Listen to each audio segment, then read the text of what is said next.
and it's Michelle, and she says, "Oh, I like the idea of moderation." I'm reading from a slip. I like the idea of moderation, but every time I turn to, say, moderating from alcohol for a weekend because I have a task to do, I always want to drink twice as much on Monday.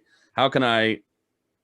Well, the gist of it is, how can she incorporate a sort of a moderation thinking lifestyle with respect to alcohol so that she doesn't double down some other times? She seems like she's over focused on alcohol even while trying to moderate.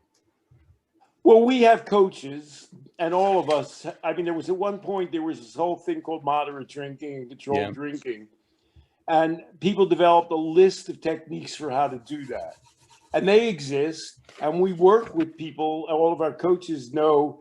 Let's say all of our coaches have some experience with the opposite of moderation, Yeah. and all of them, have gotten beyond that. So we believe it can be done. We have suggestions for it. But in a way, focusing on moderation versus abstinence misses the picture. I'm going to throw it back to you, Zach. I've heard you speak on this yourself. That it's not, that's the question isn't, should I have 2 drinks or 3 drinks or 5 drinks? The essential question that we help people to come to grips with is, you jump in, can you? Yeah. Can you find a balance?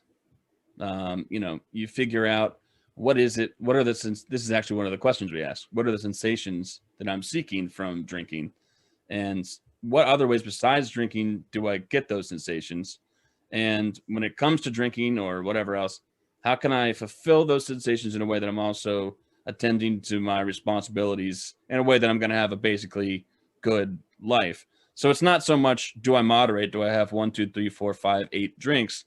It's more like, am I building a life that is meaningful? And where does alcohol, is there a place that alcohol fits in there? If so, to what extent?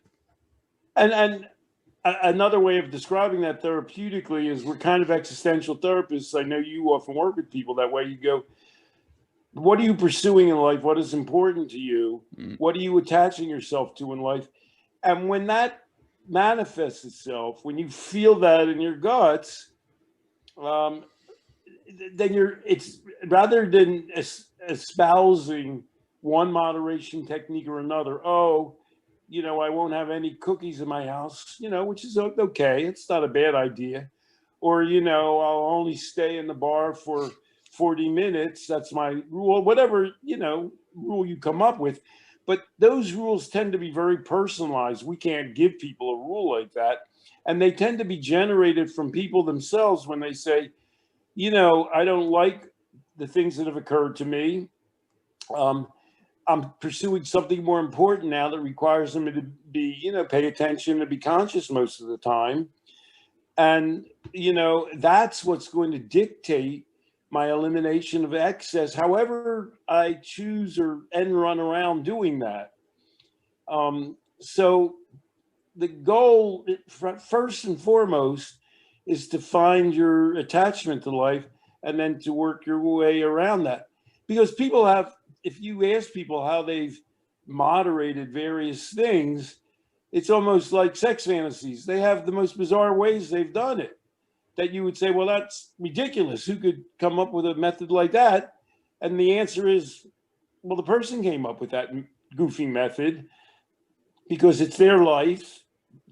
And, and one other aspect of what we do in the life process program is what happens if, I've really got things mainly on track, but then I have a bad moment.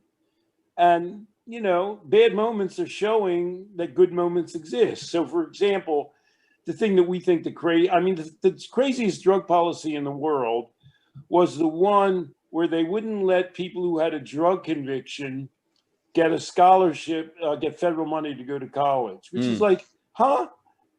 We want people who used to be, encumbered by drugs to get a positive interest. Yeah. Why would you say, oh, we're not going to give you money to do something positive? And the worst thing we hate about AA is if a person hasn't drunk in 6 years or 10 years or 20 years, and then they have one drink, they throw them back. We've discussed this in the case of, famous people. They throw them back to ground zero. We say, all right, maybe that wasn't a positive experience if you went too far and you yourself aren't happy about it. But let's get real. You've been doing well for a week or a month or 2 years. Let's give ourselves credit. We're not giving you an escape hatch, but let's add it all up. One day in 10 years is one day in 10 years. If everybody ruled their life and their definition of themselves by the worst moment they've had in the last 10 years, we'd all be suicidal. So that's totally the wrong way, focusing the telescope, turning the wrong way around.